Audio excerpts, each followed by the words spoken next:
सो मेरा request to every student, don't just listen to the class. आपका आंख दिखेगा, माइंड सुनेगा, हाथ नोटबुक कलम ऐसे रहेगा, लिखते जाएगा। ठीक है? 3 थिंग्स एट ए टाइम। देखो, समझो, लिखो। लिखने के लिए मैं पूरा नहीं बोल रहा हूँ, बुलेट पॉइंट्स में।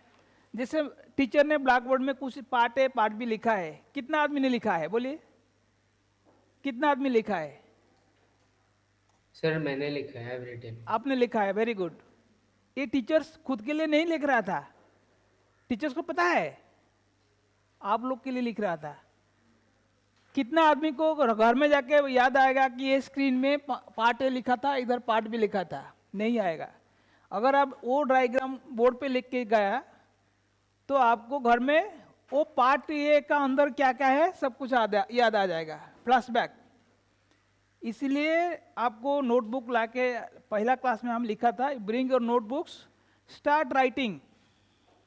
अगर नहीं लिखेगा, सुनेगा, फिर चला जाएगा, स्टोरी जैसा लग जाएगा। और ब्लैक बोर्ड में देखते देखते दिमाग किधर चला जाएगा, क्या करूँगा, घर में जाना पड़ेगा, फिर अंधेरा हो जाएगा, मेरा दोस्त बोला था वो कहाँ आएगा कि नहीं आएगा, ऐसे दिमाग में चलते रहेगा something. Keep your self engaged, keep writing, keep asking questions. कोई इंटरेक्ट, ये वन वे ट्रैफिक है।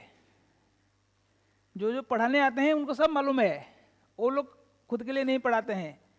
They think that you people will learn for your betterment. ठीक है?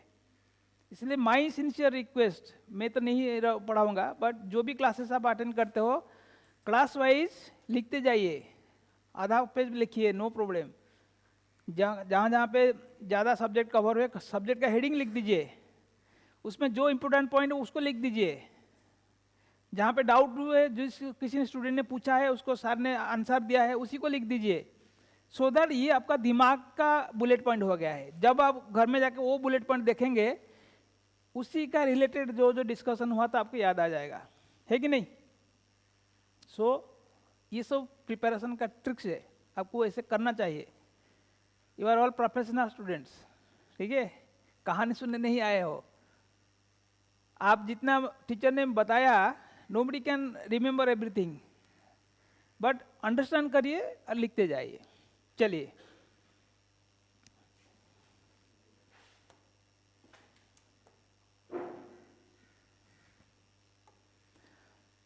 कल हम पढ़ रहे थे, we have studied about different types of cost accounting systems. ठीक है? अभी हम लोग पढ़ेंगे difference between cost accounting and financial accounting. अभी थोड़ा थोड़ा फाइनेंशियल अकाउंटिंग का क्लास आपका चल रहा है। ठीक है? तो उसका इज वेरी इंपॉर्टेंट, ये भी आता है एग्जाम पे, बहुत बार आया है। ठीक है? जैसे कि पहला चीज हमारा है, आपको बुक्स में देखिए क्या है, what is the purpose, what is the purpose of preparing cost accounting records and what is the purpose of preparing financial accounting records. आप लोग पहले फाइनेंशियल अकाउंटिंग लिखते हैं। ठीक है? इस साइड में हम लोग, क्योंकि ये हम जानते हैं, ज्यादातर लोग फाइनेंशियल अकाउंटिंग पढ़े हैं। ये फाइनेंशियल अकाउंटिंग हम लोग क्यों पढ़ते हैं, व्हाट इज द पर्पस? बोलिए, why we maintain the financial accounting as a subject और study? Anybody can say? Sir, we make financial accounting so that we can get a glance of the assets of liabilities at once. Agree? And at least then it gives be the financial position, कितना profit किया, asset with the कितना help है। of financial, yeah, sir, so with the this is help of very good, financial this account. Is one of the purpose. आप books भी देख लीजिए जो अब हम बताए। It is propose to providing information about the results of business activities of a whole year. एक साल With में the मेरे help को of financial accounting, we financial can. में हम क्या बनाते हैं, बैलेंस शीट बनाते हैं, प्रॉफिट एंड लॉस अकाउंट बनाते हैं, और कैश फ्लो भी बनाते हैं। ये आप आगे जाकर पढ़ेंगे, व्हाट इज कैश फ्लो। ये 3 मैंडेटरी स्टेटमेंट बनाना पड़ेगा आपको। ठीक है, कोई भी कंपनी हो, if they want to make their financial accounting records, they have to prepare the balance sheet. Balance sheet is the financial position at a particular date.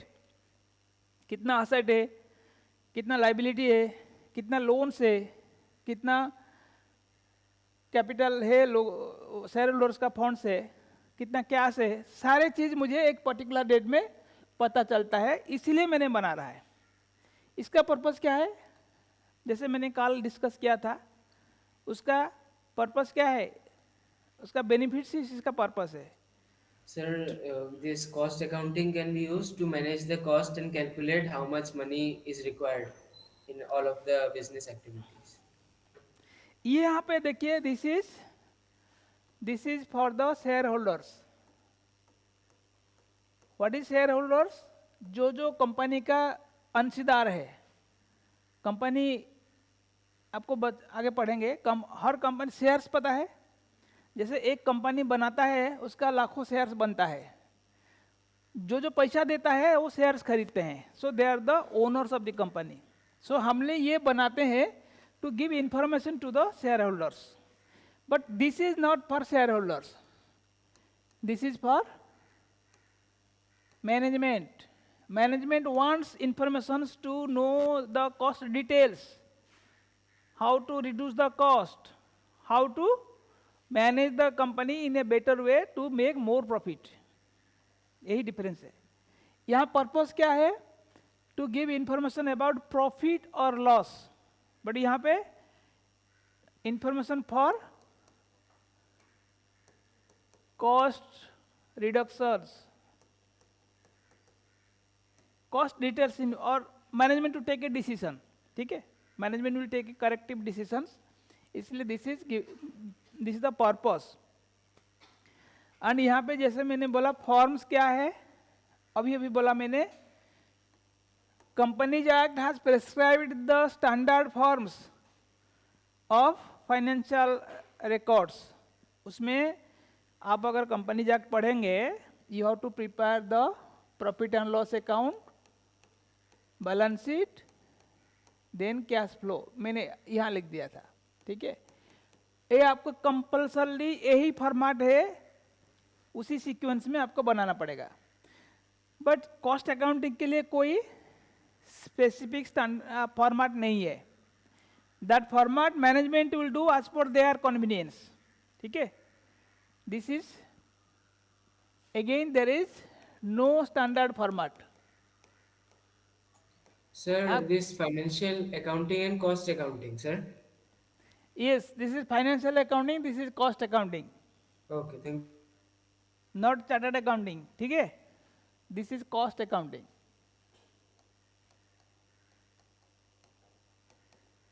ठीक है, so this is the second difference। For forms means what I said about forms, यहाँ पे balance sheet बनता है, profit and loss In account cost बनता है, accounting, cash there flow is no बनता है, specific- which has a prescribed format. इसमें कोई प्रेस्क्राइब्ड फॉर्मेट नहीं है, हर कंपनी अपना हिसाब से एक मैनेजमेंट को जो इन्फॉर्मेशन देता है उसी का सिस्टम में कॉस्ट रिकॉर्ड्स बनाता है। बट आजकल थोड़ा बहुत रिलेटेड इंडस्ट्री में सेम टाइप रिपोर्ट बनाते हैं, so that it can be compared. But ये है no standard, you can say this is tailor made. Tailor made क्या है, मेरे को जो चाहिए मैं इसी हिसाब से ड्रेस बनाऊंगा। एक मोटा आदमी को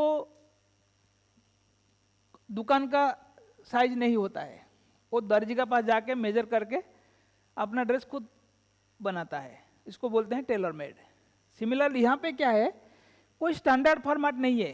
standard size means 32 size shirt, 40 size shirt, there are standard size. किसी भी दुकान में जाइए, मुझे 40 साइज दिखाए बोलते हैं, इट इज स्टैंडर्ड। बट आप जब दर्जी के पास जाते हो, मेरा लेंथ, मेरा हाइट, मेरा चेस्ट, वो माप करके मैं एक ड्रेस बनाता हूँ, it is known as tailor made. तो यहाँ पे क्या होता है, स्टैंडर्ड फॉर्मेट नहीं है, कंपनी का रिक्वायरमेंट का हिसाब से वो अपना फॉर्म बनाते हैं। ठीक है, okay. So somebody may question, get a question that There are standard formats in cost accounting records. Right or wrong? Sir, false. False. देखो तुम लोग कंफ्यूज हो रहे हो. There is standard forms in financial accounting. True. ठीक है. So ऐसा आपको इनडायरेक्टली मिलेगा. तो Sir, ये wait दो for हो गया. Yes. Sir, kindly wait. I'll write it down. बोलिए. Sir, kindly wait. I'll write it. क्या बोला? Sir, I'll write the things. You kindly wait for some time. You write. I am not waiting. You can see the board, na? Yes, sir. You write. I cannot wait. देखो, you have to find your own way of recording the things. गाड़ी चलते रहेगा. धीमे धीमे धीमे धीमे चलता है. जिसको चलना है चढ़ो, जिसका उतरना है उतरो. गाड़ी रुकेगा नहीं. Okay, sir. अभी लिख लिया कि नहीं? No, sir, not written. चलिए वीडियो देख लेना एक बार. ठीक है. Now recording. Next is recording. Recording का मतलब ट्रांजैक्शन रिकॉर्डिंग. ट्रांजैक्शन रिकॉर्डिंग कब होता है? In financial accounts when we record our transactions.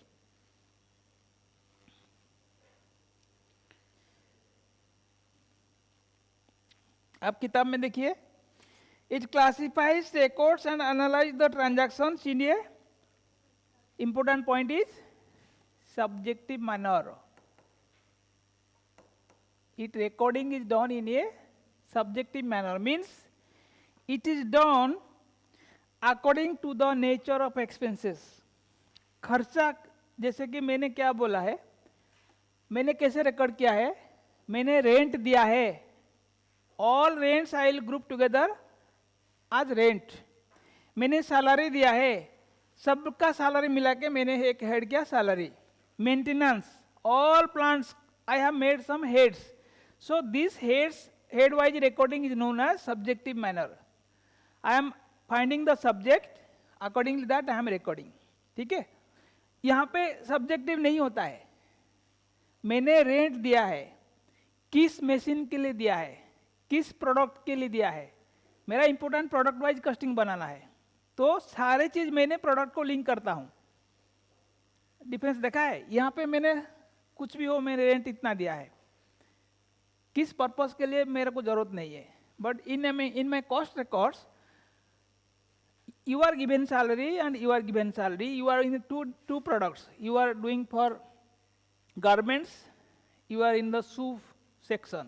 तो आपका सैलरी में शू सेक्शन में लोड करेगा, आपका सैलरी में गारमेंट सेक्शन में लोड करेगा. क्योंकि my purpose is to find out what is the cost of garment. अगर दोनों को इकट्ठी कर देगा, I will be confused. Garment के लिए कितना खर्चा हुआ, शू के लिए कितना खर्चा हुआ. So the company which are making more products, they have to identify the cost for different products. So इसीलिए मेरा यहाँ पे लेकिन सब्जेक्टिव वाइज टोटल सैलरी एक ही लाइन, टोटल रेंट एक ही लाइन. आपने कहीं बैलेंस शीट देखा किसी कंपनी का? अभी आप जाके गूगल में सर्च करिए, डिफरेंट कंपनीज का वेबसाइट में जाइए, सी देयर बैलेंस शीट्स. उसमें एक ही हेड आएगा, एम्प्लॉई एक्सपेंसेस. ठीक है. The employee may be doing for different go down, he may be working in the store, he may be working in the production, but एक ही line है. But if you go to cost records, drilling, जैसे all India में drilling का salary cost कितना है, क्योंकि जितना आदमी ड्रिलिंग में रहे उसी का सैलरी उधर जाएगा. Operations, gas section, transportation section, so सारे segment wise I know the salary. ठीक है. सो यहाँ पे क्या होता है, it records the expenditure in an objective manner. ठीक है, यही इंपॉर्टेंट है. आप जस्ट एक एक वर्ड को, मेरा ऑब्जेक्ट क्या है, to find out the cost per product, उसी हिसाब से मैंने रिकॉर्डिंग करेगा. ठीक है. यहाँ पे मेरा ऑब्जेक्ट से मेरा मतलब नहीं, मेरा सब्जेक्ट है. Subject means head of accounts, बस. So this is subjective manner, this is objective manner. Which is more crispy? कौन सा अच्छा है? और सब्जेक्टिव, ऑब्जेक्टिव। हमेशा you should be studying objective.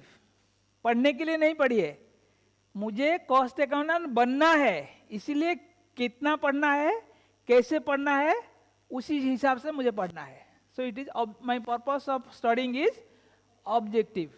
ठीक है, चलिए next is control. These are all, ये पढ़ाते पढ़ाते आपको थोड़ा अकाउंट्स और इसका बारे में भी जानकारी हो जाएगा। कंट्रोल एस्पेक्ट क्या है, what is the control aspect? इसमें कोई कंट्रोल है फाइनेंशियल अकाउंट में? जो खर्चा हुआ है हम उसको रिकॉर्ड करते हैं, we are only recording. Financial accounts में कोई चार्टर्ड अकाउंटेंट जो आता है वो ऑडिट करता है, आपने इतना खर्चा किया है, उसको हिसाब ठीक से किया कि नहीं किया है। वो कभी पूछेगा नहीं आपने क्यों उसको इतना सैलरी दिया है। कंट्रोल नहीं है, there is no control mechanism. You have to audit. Voucher है, उसमें सिग्नेचर है, बिल है, किसी ने अप्रूव किया है, ओके, उसका रेंट को रेंट में डाला है, नहीं तो रेंट को सैलरी में नहीं डाला है, वो सब चेक करता है। So this is, there is no control on the what?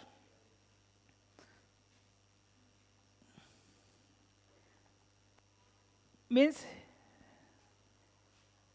यहाँ पे नो कंट्रोल ऑन एक्सपेंसेस और there is no importance to control, but यहाँ पे फुल इम्पोर्टेंस। हमारा purpose of cost accountancy is to have a cost control, full importance on control of expenditure. कोई भी question हम spend करते हैं, कोई भी अमाउंट स्पेंड करते हैं, we ask why this is required, what is the requirement of this expenditure, you have to justify, so then only this will be justifiable. Similarly, very important thing is periodicity. आपको पता है periodicity of maintaining the accounts, जैसे कि balance sheet एक company साल में कितना बार बनाता है? एक बार, 31 मार्च को, that is annual accounts. If a company is listed in stock exchange, that has to publish every quarterly, means 4 times in a year, every 3 months 1 quarter.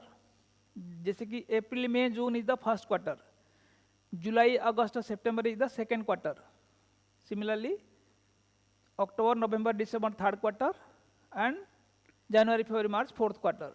आप देखेंगे, आप तो बिजनेस न्यूज देखिए, CNBC चैनल देखिए, हर quarterly they have to prepare it, 4 बार at least. Listed means 4 बार, private company कोई कंपनी जस्ट एक बार में हो जाता है, एक बार मैंडेटरी है, बट जो कंपनी आजकल स्टैंडर्ड कंपनी है, दो जो आर पब्लिक कंपनी, दो जो are listed company, oil India is a listed company, उसका शेयर मार्केट में डेली सेलिंग होता है shares. If are listed means there are 2 stock exchanges in India. कौन बोल पाएगा, नाम क्या है? Very good. So if you are listing your stock, BSE and NSE, 2 exchanges, they can be traded. Any public can buy through open that online. For that you have to prepare 3 times: quarterly, annually, and half yearly. You can find profit annually, quarterly and half yearly. What about this periodicity? Cost account में क्या periodicity रहता है? Every day you have to maintain, daily basis.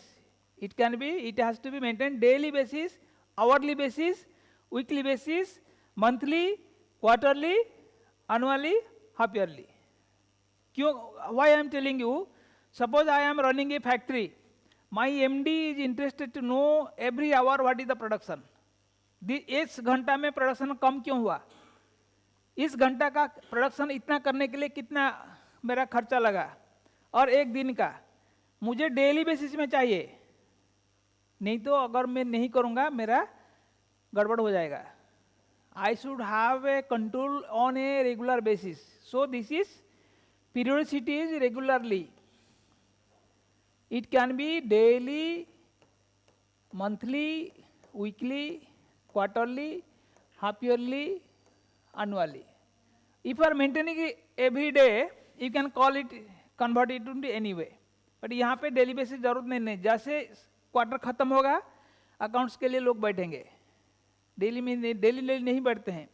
After the shop is closed, दुकान अगर बंद होगा तभी तो कोई स्टॉक चेकिंग करेगा. दुकान चलेगा, काम आ रहा है, बेच रहे हैं, स्टॉक चेकिंग नहीं होगा. बट ये लोग क्या है, they design such a system that information is collected every day. ठीक है.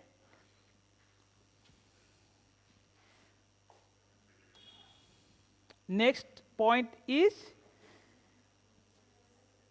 Analysis of profit.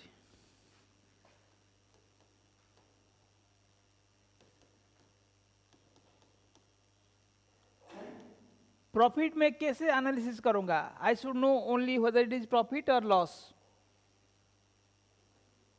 कंपनी का एज ए होल मैं बिजनेस करता हूं. मान लीजिए मेरा एक दुकान है, ठीक है, मैं उसको एक कंपनी बना दिया, तो मेरा साल में कितना प्रॉफिट हुआ फॉर द होल बिजनेस. यहाँ पे एज ए होल पूरा दुकान का कितना प्रॉफिट हुआ, मैं उसको करने के लिए सारे खर्चा लिया, सारे इनकम लिया, दोनों को मैं कंपेयर करके मेरे प्रॉफिट निकाला है. That means profit as a whole for the business. But यहाँ पे हम क्या करेगा, product wise. It can be product wise और it can be department wise और it can be cost centre wise. मैं बताऊंगा what is cost centre. I can find out the profitability cost centre wise, product wise और department wise. ठीक है. ये भी मेरे को एक एडवांटेज है. इसमें मैं बिजनेस में प्रॉफिट हुआ कि लॉस हुआ, कितना हुआ, ये समझ में आएगा. मान लीजिए मैं एक बिजनेस करता हूँ, मेरा प्रॉफिट हो गया 50 करोड़ फॉर द ईयर. इस 50 करोड़ कौन सा प्रोडक्ट से आया है इसमें पता नहीं चलेगा. बट यहाँ पे मैं बोलेगा, मान लीजिए मेरा गारमेंट 30 करोड़, शूज 35 करोड़, देन बैग -5 करोड़. कितना हुआ? सॉरी 50 करोड़ हुआ है कि नहीं? 65 - 15. सो ये जो 50 करोड़ हमने प्रॉफिट दिखाया इधर, एमडी को पता नहीं चला कौन सा लॉस में चल रहा है. उन्हें जब कॉस्ट रिकॉर्ड देखा है, garment is making profit, shoe is making profit, bag is making loss. अगर मैं बैग में हटा भी देता हूं, मेरा 65 करोड़ प्रॉफिट होता था. तो ये इंफॉर्मेशन मुझे उसी से मिलता है, प्रोडक्ट वाइज, डिपार्टमेंट वाइज. ठीक है. यहाँ पे मेरे को खाली 50 करोड़ मिला, बल्कि आई कैन नो ओनली मेरा प्रॉफिट इज 50 करोड़. इसको अगर फर्दर जानेगा, क्योंकि मेरा तो सारे किसी यहाँ पे हम क्या है, परचेस 100 करोड़, सेल्स सपोज 300 करोड़, तो ग्रॉस प्रॉफिट हो गया मेरा 200 करोड़, लेस अदर एक्सपेंसेस 150 करोड़, प्रॉफिट 50 करोड़. मैं ऐसे ही निकाल दिया फाइनेंशियल रिकॉर्ड्स में. इसमें मुझे कैसे पता चलेगा कि जूता का कितना है और गारमेंट का कितना है, बैग का कितना है? मेरा सारे परचेज तो इधर ही आ गया, सारे सेल्स इधर आ गया है, तो ग्रॉस प्रॉफिट इतना हो गया है. एक्सपेंसेस मीन्स यहाँ पे सैलरी, डिप्रिसिएशन, सब कुछ मिला दिया मैंने, रेंट, इलेक्ट्रिसिटी सब मिला दिया है. So it doesn't give me A picture segment wise. यहाँ पे सेगमेंट वाइज मुझे मिलता है. So the analysis of profit is more easier here. यहाँ पे पता नहीं चलता है. Okay, everybody got it? This is a vital difference. Next, reporting of cost. अच्छा, यहां पे देखिए रिपोर्टिंग ऑफ कॉस्ट. यहां पे कॉस्ट क्या क्या है इस एग्जांपल पे? purchase is one cost and these two are cost. I am reporting as a total, है कि नहीं? वहाँ पे when I further divide them, इसमें cost कितना है, sales कितना है, सब मिल जाएगा. तो यहाँ पे reporting of cost is in again elaborately. ठीक है? So यहाँ पे बोलता है reportings are aggregate in financial accounts here unit basis or cost unit basis. ठीक है? Okay.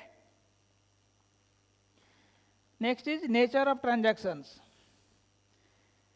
Nature of transaction इसमें क्या होता है? Financial accounts relate to commercial transactions of the business and include all expenses, manufacturing, selling and distribution.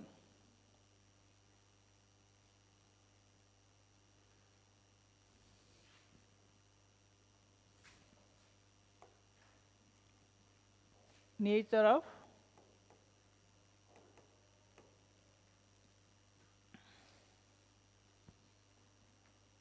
Transactions. Transactions का nature क्या है इसमें in financial account?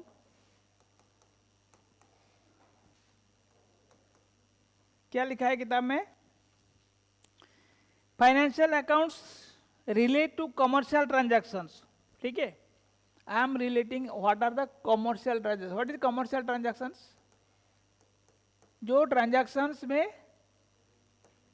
Third party is involve, मैं किसी को दे रहा हूँ, किसी से खरीद रहा हूँ. ठीक है? They are all commercial transactions.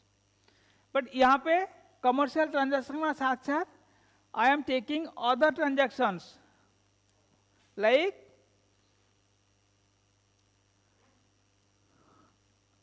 जैसे कि मैं आपको बताता हूँ, this is my production centre. ठीक है? I am having a transaction of input. मैंने डेली 100 किलो मटेरियल इसमें डाला है. This is a production transaction. This is a production related transaction. उसको हम इधर रिकॉर्ड करेगा. इसमें जरूरत है नहीं है. मैं जो खरीदा है और जो बेचा है, ओनली कमर्शियल ट्रांजैक्शंस.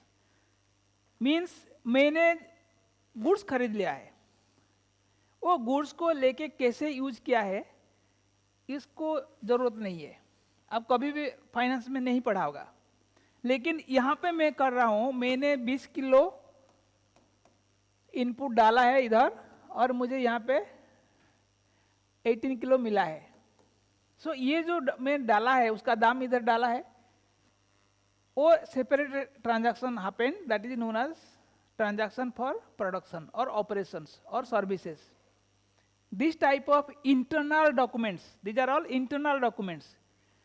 मेरा फैक्ट्री का अंदर ही हो रहा है.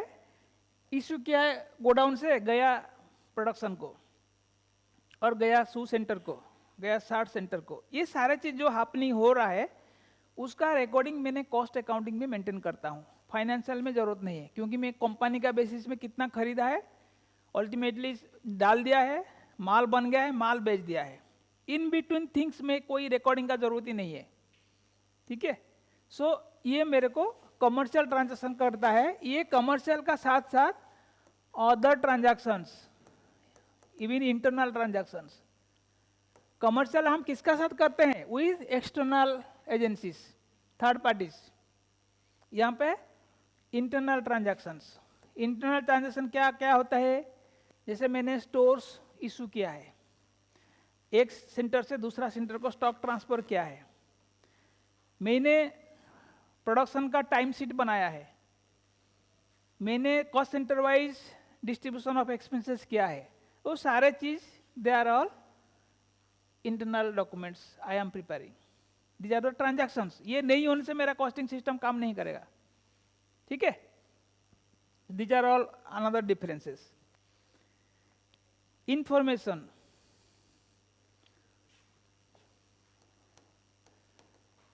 What is information?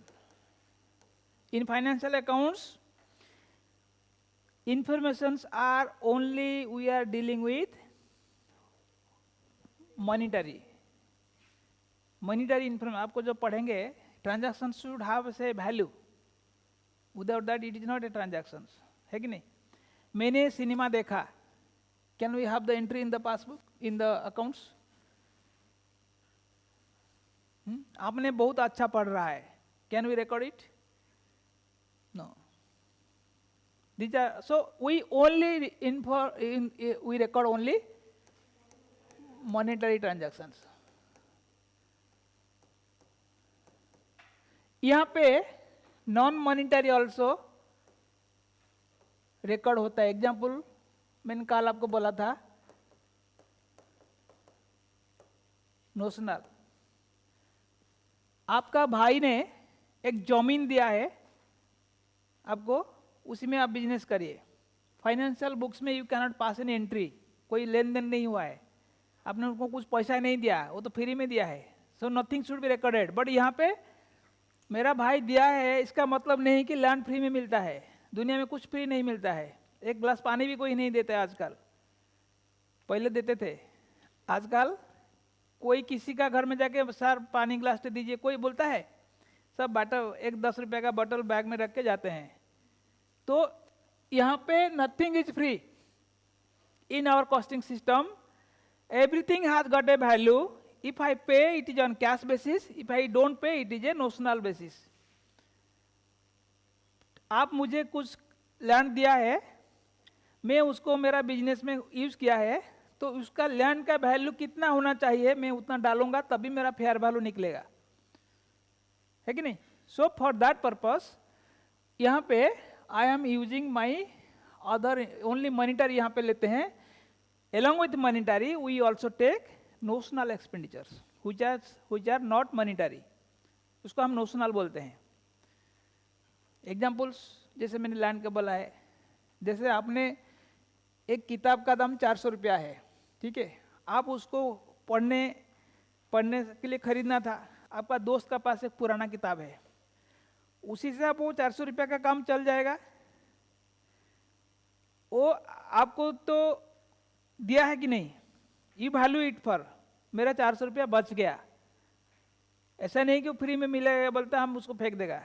That is worth 400 rupees.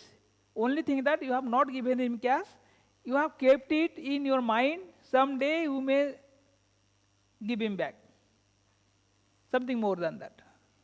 चलो आज मुझे बुक दिया, कल मुझे एक बड़ा सा बुक दे देगा, एक अली बाबा 40 चोर बुक दे देगा, है? ऐसे होता है कि नहीं? Everything has got value. So costing में हम लोग किसी को कुछ भी फ्री नहीं है, सब कुछ यूजफुल है. Next is your figures. यहां पे देखिए, व्हाट इज फिगर्स? फिगर क्या है? तुम्हारा फिगर अच्छा है, यही है क्या? यहाँ पे फिगर्स मीन्स नंबर्स. बिना नंबर, जैसे बिना मॉनिटरी नहीं होता है, यहाँ पे everything deals with figures. Figures means facts and figures which contain some figure. Means like your profit is having some value, then your financial accounts. But यहाँ पे क्या है? Means they are actually happened. ठीक है? Figures that has actually happened. You have paid somebody, you bought some items. Only those things you are recording. But यहाँ पे we are doing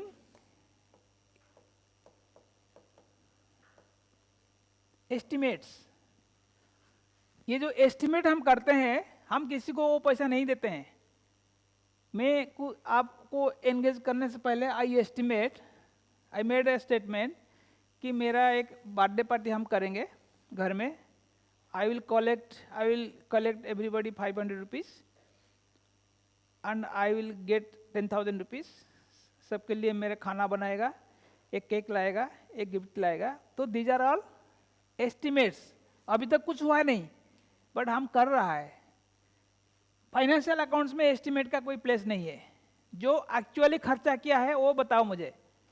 लेकिन यहाँ पे हम लोग एस्टिमेट करते हैं और एक्चुअल का साथ कंपेयर करते हैं। मैंने तो एस्टिमेट किया था 10,000 में हो जाएगा, लेकिन एक्चुअल 12,000 लग गया, कहाँ पे मैं गड़बड़ किया। सो इसीलिए one thing that estimates are made and compared with actuals.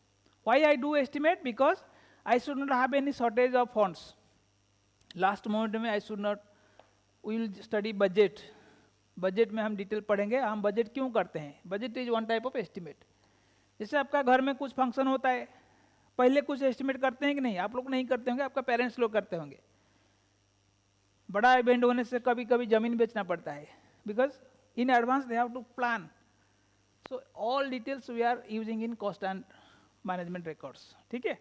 But यहाँ पे जरूरत नहीं है, फाइनेंशियल अकाउंट में जो खर्चा हुआ है उसी को रिकॉर्ड करो, नो एस्टिमेट्स। जरूरत नहीं, एस्टिमेट के लिए जगह नहीं है आपका। आपको कभी देखा है कोई बैलेंस शीट में it was estimated, salary was estimated this but given this. So estimate is a control purpose, it is being studied in cost accounts, not in financial accounts. आपको क्वेश्चन आएगा, estimates are required for financial accounts, yes or no, yes or no, no, जोर से बोलो, डरना क्या है, हैं? खाना नहीं खाया, चलो खाना खा के आना चाहिए ना, एनर्जी चाहिए। और कुछ है? Reference,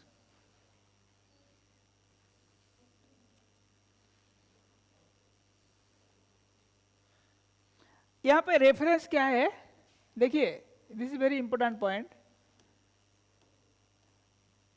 we maintain the records with reference to some guidelines given by government. Companies Act 2013, Companies Act बोलता है आपको ये एक्सपेंडिचर को इधर लिखना है, डिप्रिसिएशन इतना होना चाहिए। तो मैं मेंटेन करता हूँ with a reference of the guidelines given by the financial authorities. For these cost records, generally no such reference are there. ठीक है? But now also there are some references given by cost accounting standard rules. Like our institute has given some standards. There are 24 standards so far given. Those standards are given, आपको उसी हिसाब से expenditure को record करना है।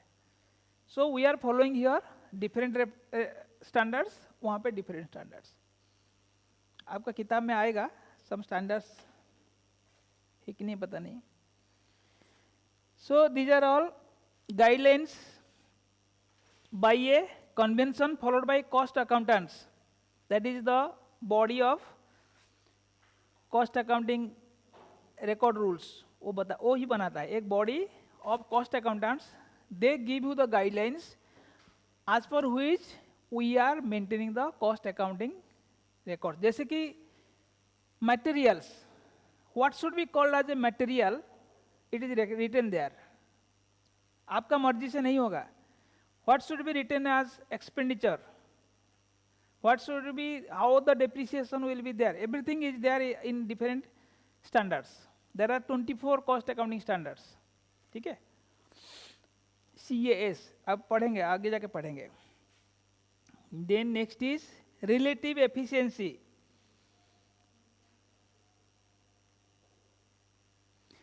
जैसे कि मैंने बताया, हम लोग का एक पुराना पेज में बताया था, यहाँ पे ये देखिए एफिशिएंसी, यहाँ पे कोई relative efficiency of the different departments I cannot know here.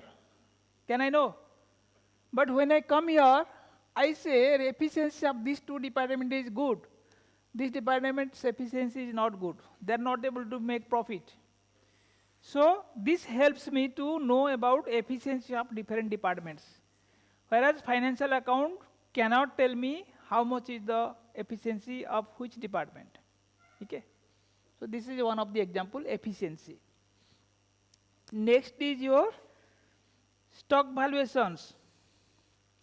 This is also very important point, आपको एग्जाम में आता है। देखिए ये सब आता है, ये मैं बताते बताते स्टॉक वैल्यूएशन आपको आगे जाके पढ़ेंगे, इन्वेंट्री कैसे वैल्यूएशन होता है उसका ऊपर इंड एस है, इंडियन अकाउंटिंग स्टैंडर्ड। वो बोलता है आपका कुछ स्टॉक है, मान लीजिए आपने स्टॉक खरीदा था 100 रुपया में, ठीक है, क्या हुआ? आपको फाइनेंशियल अकाउंट में 100 रुपया में कुछ स्टॉक खरीदा था, ठीक है, और 3 साल पहले खरीदा था, उसका वैल्यू आज का दिन में गिर के 25 रुपया हो गया है। आपका ऑडिटर आएगा, वो बोलेगा आप इसको 100 रुपया में मत लिखो, जरूरत नहीं, इसका वैल्यू गिर गया है, you value it at market value, cost और market value whichever is less, because they know market में इसको कोई नहीं खरीदेगा 100 रुपया में। आपने उल्लू है, आपने 100 रुपया दे दिया है, दिया तो दिया, उस टाइम खर्चा करना था, अब बुक्स में रखा है, so this is not worth 100 rupees, this is 25 rupees, this is cost और market place whichever is less, that is our policy for inventory making, why it is done for a conservative accounting.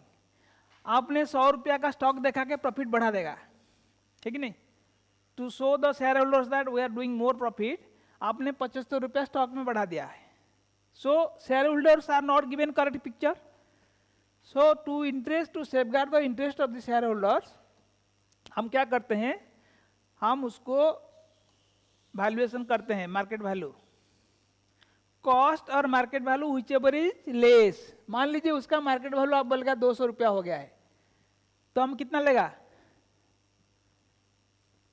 Books में कितना लेगा,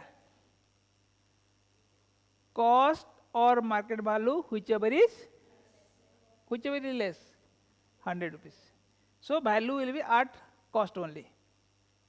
क्यों करेगा, again यहाँ पे आपने बढ़ा दिया, बहुत आर्टिफिशियल जो हाईजैक कर दिया, आपने 100 रुपया दिया है, आप 100 रुपया की ही बात करिए, नीचे जाएगा तो नीचे का हम सुनेंगे, ऊपर का नहीं सुनेंगे। You cannot increase the value of stock by this, ये कंजर्वेटिव अकाउंटिंग है as per accounting policy. But यहाँ पे क्या होता है, कॉस्ट अकाउंटिंग में we are bothered about cost, ठीक है, जितना में खरीदा है वही लेगा हम, ठीक है, that is the difference. Why I am taking ना, हम लोग का इतना सारा कंपैरिजन नहीं होता है, कितना लगा, which should be the normal cost, देखिए which should be the normal cost. Normal cost means एक आइटम को बनाने के लिए मुझे 4 जन लेबर चाहिए, ठीक है, 4 लेबरर्स एक काम, मुझे पता है 4 जन होने से एक काम कर देंगे, उस दिन मैंने 10 आदमी को लगा के काम किया है, 10 आदमी का पैसा ज़्यादा लगेगा कि कम लगेगा, ज़्यादा लगेगा। आप जिसके लिए काम करते हो वो 10 जन का पैसा देगा आपको, नहीं देगा, वो बोलेगा तुम 100 लोगों से करो, हमको कोई मतलब नहीं, हम 4 आदमी का हम जानते हैं, इसके लिए 4 आदमी, इसलिए कस्टमर विल नॉट पे मोर, सो इसीलिए आपको व्हिच इज नॉर्मल कॉस्ट। अगर 4 जगह में अगर आप 5 लेबर लगाया, ये जो 1 labour is your loss, will charge it to profit and loss account.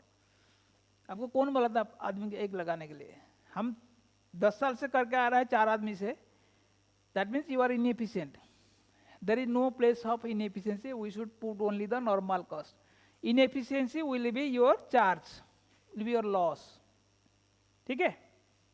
ये हो गया आपका stock valuation. Next is science, cost accountancy is a science और not, anybody agree with me, costing is a science, art and practice, cost accounting is a science, because यहाँ पे भी बहुत सारा लॉजिक काम करता है, science is a systematic body of knowledge, so costing also जो हम पढ़ रहे हैं, we are studying some systematic body of knowledge, but it is what type of science, this is positive, not only A positive science but also a normative science. आपने economics में पढ़ा होगा, what is normative science, नहीं पढ़ा। Financial accounting is a positive science because it is subject to legal rigidity with regard to the preparation of financial account. आप यहाँ पे legal compliance में बिजी रहते हैं. जब फाइनेंशियल अकाउंटिंग करते हैं you see only the legal aspects. Law क्या बोलता है हम वही कर रहा हूँ. I am doing whatever law tells me to do. I am not doing something more और समथिंग लेस. ये लीगली एक्सेप्टेबल नहीं है तो हम नहीं करेगा. मेरे को फियर है लॉ का. बट यहाँ पे क्या है, मेरे लिए क्या चाहिए, what I need, more affirmative, more positive and affirmative, what is required for me. Law भी मानता हूँ, यहाँ पे लॉ भी मानता हूँ, plus I am doing what is required for my company. That's why it is say not only positive science but a normative science, because it includes techniques of budgetary control and standard costing. Budgetary control and standard costing, these things are used to compare my actual performance with them. मैं जैसे आपको बोला अभी मेरा standard है 4 labour, मैंने actual लिया 5 labour, तो this is example of standard costing. I know 4 labours are required. मैंने कंपेयर किया, क्या पता चला, एक लेबर ज़्यादा लगा है. To take rectification in future I am using this standard costing. आगे जाके पढ़ेंगे व्हाट इज स्टैंडर्ड कॉस्टिंग. ठीक है, पढ़ा था कल, थोड़ा बहुत पढ़ा था कल. So these are all our differences of cost accounting and financial accounting. Hope it is clear to all of you. ठीक है, now we will study you. I will go to your another chapter 4. देखिए आपका ये 4.3 चलिए 4.3 chapter 4.3. इसमें बहुत सारा concept है, हम थोड़ा थोड़ा समझ में आ जाएगा. 4.3 क्या है, definition of cost, cost centres, cost unit and cost drivers. Cost मैंने आपको बता दिया है. ठीक है, let us tell me some of the important concepts. ठीक है, वो डेफिनेशन पढ़ लीजिए. CIMA officially terminology sets that term can be used either as a noun, सब छोड़ दीजिए. The amount of expenditure actual और नोशनल इनकर्ड और attributable to a specified thing और एक्टिविटी. ये मैंने पहला क्लास में बताया था आपको. ठीक है, अमाउंट ऑफ एक्सपेंडिचर एक्चुअल और नोशनल इनकर्ड और attributable to a specified thing और activity, that is the cost. यहाँ पे हम जो एक्चुअल खर्च करें वो भी लेंगे, जो नोशनल वो भी लेंगे. Notional means which is should have been spent but not spent. ठीक है, which should have been spent but not spent, that is notional. And cost means if it is a verb, to ascertain the cost of a specified things or activity, that is costing. So cost accounting हो गया आपका. Now you see there is a term called out of pocket expenses. आपको पता है? Anybody can tell me without seeing the books? Out of pocket expenses. Out of pocket expenses. So it is an expenses which is out of pocket. Simple. मेरा जेब से जो गया है, जो खर्चा वो है आउट ऑफ पॉकेट एक्सपेंसेस. जेब से क्या जाता है, पैसा. जहाँ पे फिजिकल पैसा लगता है वो आउट ऑफ पॉकेट. एग्जाम्पल, सब कुछ जो भी खर्चा करते हो पैसा देके. In our financial accounts there are certain expenditure जहाँ पे खर्चा नहीं लगता है लेकिन खर्चा है. Example, depreciation, goodwill written off. जब हम डेप्रिसिएशन करते हैं, आप देखिए ये हो गया, रेंट हो गया, सैलरी हो गया, वेजेस हो गया, सारे चीज हमने खर्चा जेब से दिया है, मेरा पॉकेट से गया है. So all cash expenses. Cash means not only rupee, it can be cash or bank or e-payment, whatever you call it. All cash expenses are known as out of pocket expenses, ये आपको आता है। Depreciation is an out of pocket expenses, true और false? What is depreciation? First of all let us understand what is depreciation. मैं depreciation जब लिखता हूं, मैं किसी को पैसा देता हूं? तो how it is cash expenses? Depreciation क्यों हम करते हैं? एक जमाना में मैंने एसेट खरीदा था, वो एसेट को जितना साल लगता है पर ईयर प्रोपोर्शनेटली मैंने वो पहले खर्चा किया था, वो बुक्स में रखा है, थोड़ा थोड़ा थोड़ा मेरा खर्चा मैं डालता हूँ आज depreciation. So it is not paid to anybody. मैंने 2010 में एक कार खरीदा था, कार का यूजफुल लाइफ इज 15 ईयर्स, ठीक है, 15 लाख दे दिया था। मेरा गाड़ी 15 साल में जीरो हो जाएगा। मैंने पैसा कब दिया था? 10 में 15 दे दिया है। मैंने उसको खर्चा में बुक नहीं किया। क्यों नहीं किया? It is an asset. Asset क्या करता है? What is asset? Which gives me useful life in your future, ठीक है, जो मुझे आने वाला दिन में खर्चा दे, पैसा देता है। मैंने एक सैलरी दिया है। सैलरी कब दिया है? काम करने का बाद ही दिया है। और उसका आगे खर्च, आगे कुछ बेनिफिट मिलेगा? ऑलरेडी मिल गया है। आपने आया है, बैठ बैठ के कुछ काम नहीं किया है, फिर भी पैसा लिया है, हमने दे दिया है कि नहीं? सो दैट इज एक्सपेंसेस। जिसका ऑलरेडी काम ले लिया है आपने, बाद में आप पैसा देते हो, दैट इज एक्सपेंसेस। बट मैं जो एक कंप्यूटर खरीदा है, एक कंप्यूटर मैंने खरीदा है, उसका अभी भी लाइफ मिल रहा है मुझे, सर्विस। जिस दिन पैसा दिया उस दिन सर्विस मिला? नहीं मिला। क्या मिला? एसेट मिला। क्यों मिला? वो बोला कि सर ये 5 साल चलेगा, उसका लाइफ 5 साल है।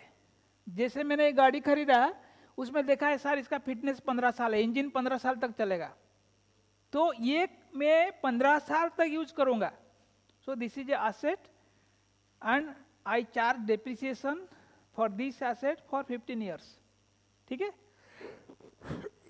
तो मैंने एक्चुअल एक्सपेंडिचर 2010 में किया, बट 2011 में मैंने 1 लाख चार्ज किया मेरा प्रॉफिट में, एक्सपेंडिचर। एक्चुअली में किसी को पैसा दिया? No cash. So this is an exception of out of pocket expenses, ठीक है। Similarly goodwill written off, preliminary expenses written off, जो मैंने पहले कंपनी शुरू करने का टाइम बहुत खर्चा कर दिया, उसको हर साल में कुछ कुछ चार्ज करता हूँ। They are the expenses, they are the exceptionals. So मेरे को ये क्या चाहिए? देखिए, this is now relevant for me. मेरे को जब बिजनेस करता हूँ, मेरे को इसके लिए कैश का अरेंज करना पड़ेगा, नहीं तो सैलरी नहीं देने से आप लोग काम नहीं करेंगे।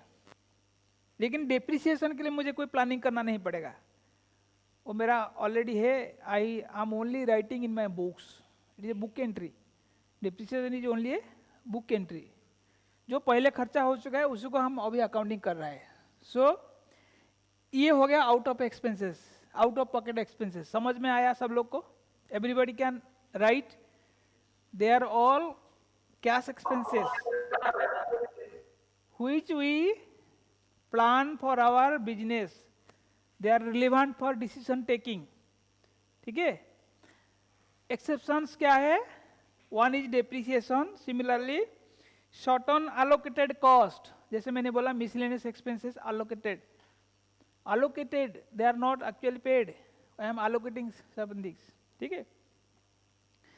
out of pocket costs are very much relevant in consideration of price fixation during the trade decision when, अभी आपको जैसे देखिए, जब आपका पास मार्केट बहुत खराब है, मार्केट में बायर्स नहीं है, एटलीस्ट भाई मुझे ये इतना दे दो, हम तुमको सेल करेगा, क्योंकि इसका तो खर्चा मैंने कब का कर चुका है। आज अगर आप नहीं देते हो तो मेरे को चल जाएगा, बट सैलरी तो देना पड़ेगा मुझे। भाई जो बंदा काम कर रहा है उसको तो पैसा दे दो। मेरा रेंट का एक पोर्शन नहीं मांग रहा है, वो तो दे दिया मैंने महीने के लिए. So these are all relevant, very relevant for decision making. This is already गया है, अब नहीं देने से भी चल जाएगा. सो हम लोग पोस्ट केसेस में डेप्रिसिएशन नहीं लगाते हैं, लेकिन जो रनिंग कॉस्ट है उसका बिना ये नहीं बनेगा वो हम मांगते हैं. So that is why these are all important in taking decisions. Management जब डिसीजन लेता है, मार्केट सिचुएशन ठीक है तो हम सब कुछ लोड करेंगे, अगर पूरा खराब है तो एटलीस्ट इतना दे दो भाई. ये नहीं, ये this is one type of fixed expenses, this is variable, at least मुझे वेरिएबल दे दो. ठीक है. So this is out of pocket expenses. Next important is, ये आप सब लोग जानते होंगे, अपॉर्चुनिटी कॉस्ट. क्या है, what is opportunity cost? Economics में पढ़ा है कि नहीं, याद है कि नहीं? The best alternate sacrificed by choosing a course of action. ठीक है. द बेस्ट, जैसे कि आप लोगों ने सब क्या कर रहा है, what are you doing, CMA. आप लोग को CMA 12th के बाद कर रहा है. ठीक है. अब डिग्री भी कर सकते थे, ओनली CMA क्यों किया? बिकॉज अगर डिग्री में आपको 50,000 सैलरी मिलता है, CMA में आपको 55,000 मिल रहा है, 5,000 more. So what you sacrifice is 50,000, what you get is, so you have selected, so you will become all CMS बनेगा. चलिए बढ़िया है. ठीक है. यही है, हम लोग जो सैक्रिफाइस किया है उससे अगर किसी में ज़्यादा मिलता है तो हम उधर जाते हैं. पहले ज़माने में जो लड़का लोग शादी करते थे, डाउरी लेते थे. डाउरी, वो लड़की मुझे 5 लाख दे रहा है, वो 10 लाख दे रहा है, किधर जाएगा? 10 लाख में जाएगा. लड़की कैसे भी हो, 10 लाख तो मिल रहा है ना, लेकिन वो अपॉर्चुनिटी कॉस्ट सिलेक्शन करने से आप बाद में पता चलेगा ये 5 लाख वाला बेटर था क्या, कोई कुछ भी नहीं देगा वो भी बेटर था. सो वहाँ पे फेल हो जाता है. लेकिन हमारा बिजनेस में, when you are doing business, pure business, you do opportunity costing. जैसे आपको पढ़ा होगा, एक खेती में गेहूं करना था, चावल बना था, जिसमें मुझसे ज़्यादा मुनाफा हुआ, हम वही कर रहा है. The farmer is sacrificing the best, next best alternative. So यही होगा अपॉर्चुनिटी कॉस्ट. इसको भी हम लोग कभी कभी कंपेयर, आपका इसमें भी ऊपर जाके प्रॉब्लम्स आएगा, इसका ऊपर भी प्रॉब्लम आएगा.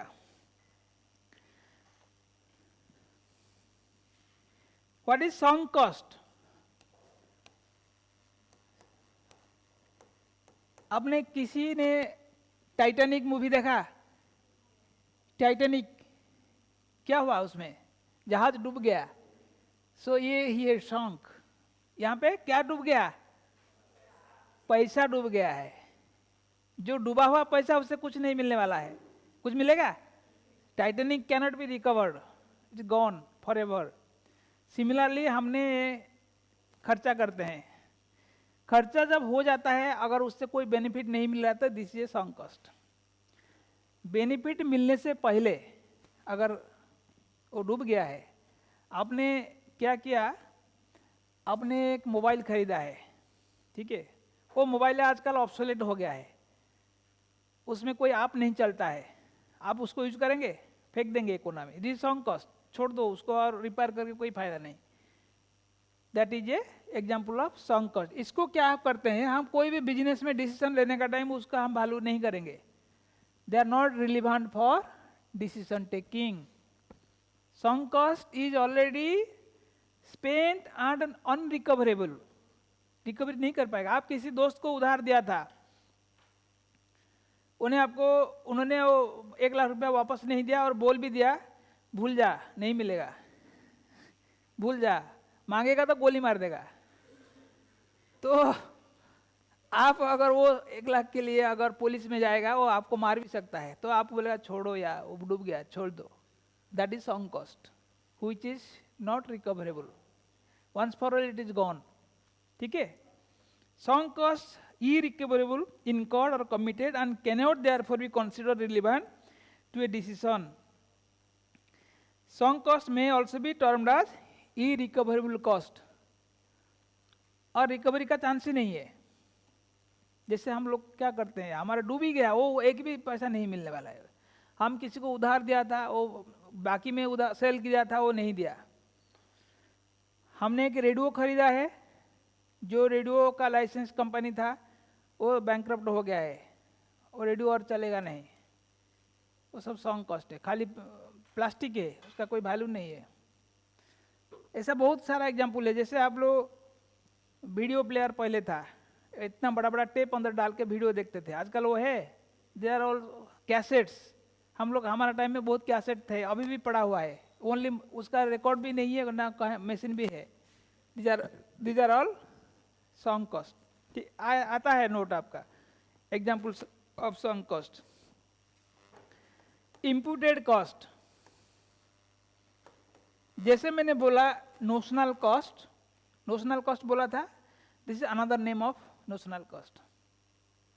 जस्ट रिमेंबर, कभी कभी इम्प्यूटेड कॉस्ट बोलने से nothing confusion, it is another name of notional cost which is not actually paid but would have been paid. ठीक है, नोशनल कॉस्ट का दूसरा नाम है not involving cash outlay computed only for the purpose of decision making. मैंने correct value निकालने के लिए मेरे को ये कॉस्ट डालना पड़ता है, only to take a correct value of my object.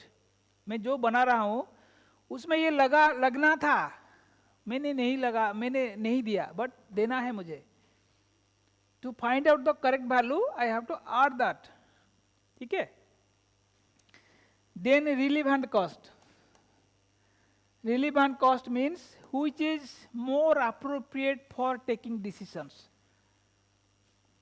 घर में अगर आपका कोई डिसीजन लेते हैं, somebody gives a suggestion, if that is workable suggestion, this is a relevant suggestion. Similarly जो कॉस्ट है आपको एग्जाम्पल में आएगा. जैसे कि आपको मैं कहानी बताता हूँ कि आप 9th में पढ़ते हो, आप इंग्लिश में 50 रखते हो, और आप अच्छा स्टूडेंट हो. I am talking about the students activities. उसमें भी और एक लाइन में लिख दिया है कि आज कश्मीर में आतंकवादी मर गए हैं. ठीक है, वो टॉपिक तो इधर रिलेवेंट है. I am analysing your performance. उसमें कश्मीर में आतंकवादी मर गए हैं. Is it relevant to this topic? Similarly in costing आपको कभी कभी कंफ्यूज करने के लिए कुछ फिगर दे दिया जाएगा व्हिच इज नॉट रिलेवेंट, बाकी सब रिलेवेंट है. ठीक है, you have to find out which is relevant for decision taking. ठीक है, this are the things you will be coming. Like अभी तो आप जानिए, बट ऊपर जाके उसका विस्तार में पढ़ेंगे, उसका वो प्रॉब्लम भी आएगा. Which is relevant, which is not relevant. Next is avoidable cost and unavoidable cost. as the word says avoidable, what is avoidable cost and unavoidable cost?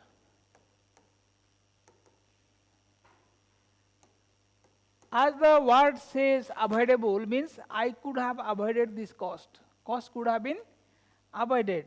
Examples क्या है? जैसे कि मैंने एक खर्चा कर रहा है, in what circumstances I can avoid that. मैंने मान लीजिए 50 तो लोगों को बुलाया है, ठीक है, 50 आदमी, 50 labourers. I am engaging for a particular work, माटी खुदाई करने के लिए. ठीक है, मैंने उनको पैसा दे रहा है. सो 500 इंटू 50 कितना दिया है? 25,000 आई एम पेइंग. अगर मैं थोड़ा भी सुपरवाइज करके वो 50 को हमने 48 कर पाएगा कि नहीं? I can increase their efficiency. 2 आदमी का पैसा बचा देगा. सो this is possible, so this is avoidable. ठीक है, ये एक example of avoidable, which means by way of my performance enhancement I can reduce the cost and I can avoid that cost. अभी देखिए ये हो गया है. ये जो 500 रुपया है, आसाम गवर्नमेंट का एक सर्कुलर है. आप किसी भी एम्प्लॉई को एंगेज करते हो तो 500 से कम नहीं दे पाएगा. ठीक है, ये 500 का जगह में हम 450 दे पाएगा? नहीं दे पाएगा. क्यों नहीं दे पाएगा? There is a guidelines, law will seize you. वो कंप्लेन कर देगा जाके, सर मुझे 450 रुपया दिया है, मेरा मिनिमम वेजेस है. सरकार ने बताया क्या है, मिनिमम वेजेस एक्ट, उसी हिसाब से दे हैव टोल्ड 500 रुपया मिनिमम देना है. 500 से ऊपर देने से वेलकम पे, बट 500 से नीचे देने से they will go to government and they will complain on you. So this is unavoidable. ठीक है, आपका दुकान में, रेस्टोरेंट में खाना खाते हो, he has to give a GST bill, आपको जीएसटी देना पड़ेगा, that is unavoidable. So now you see tax देना पड़ेगा.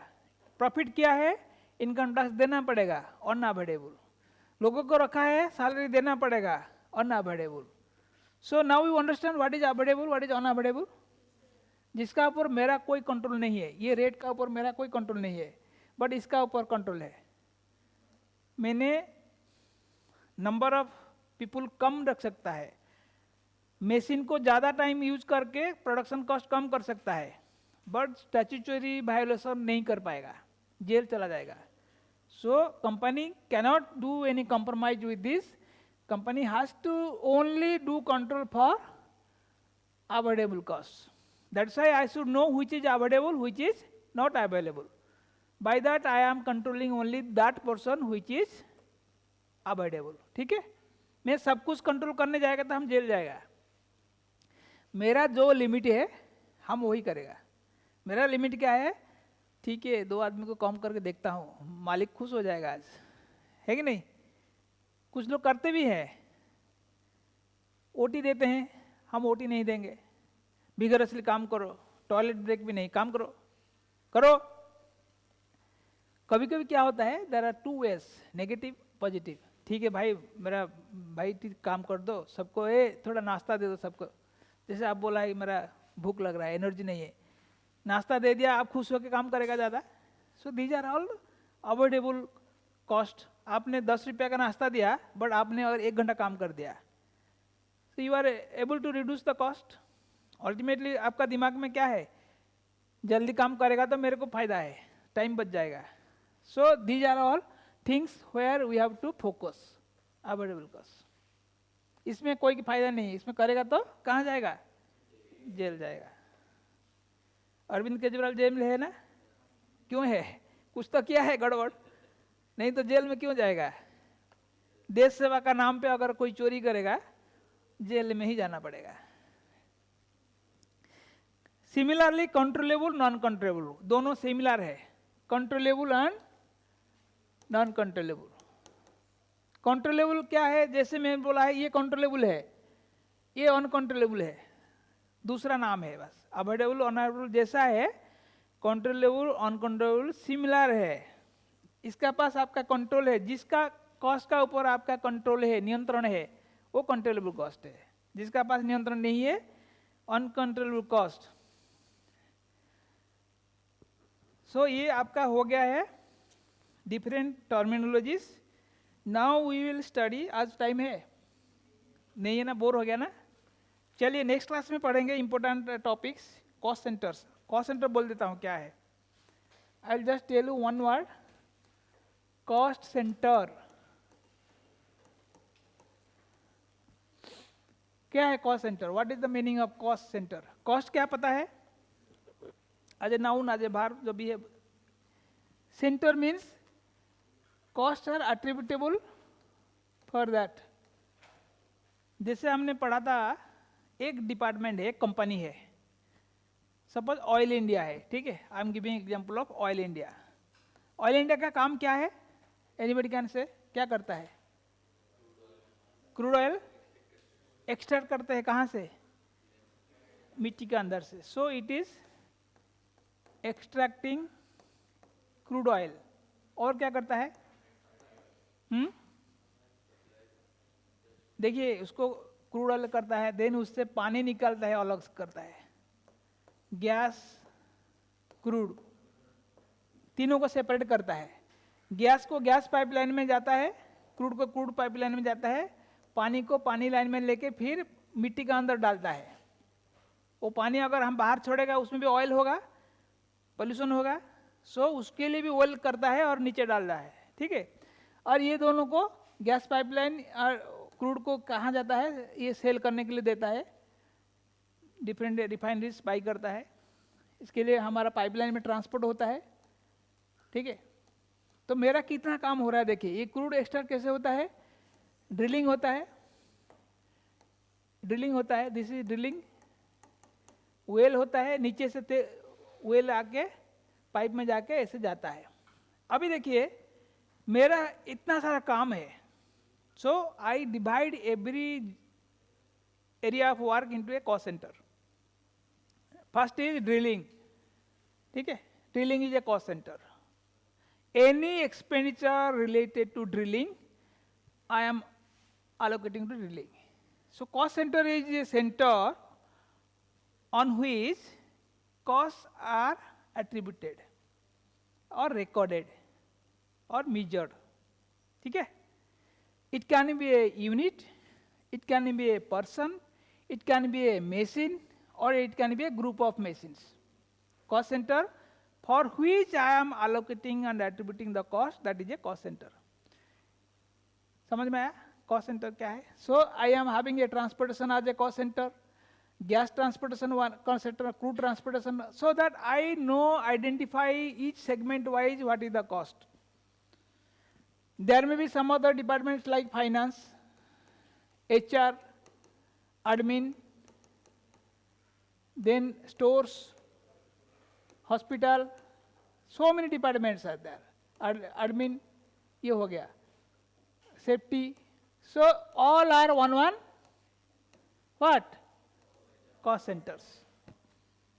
मैं सारे department wise if I want to know एक साल में फाइनेंस डिपार्टमेंट का कितना खर्चा है, I will put the cost centre of finance, all amount spend for finance will be coming out.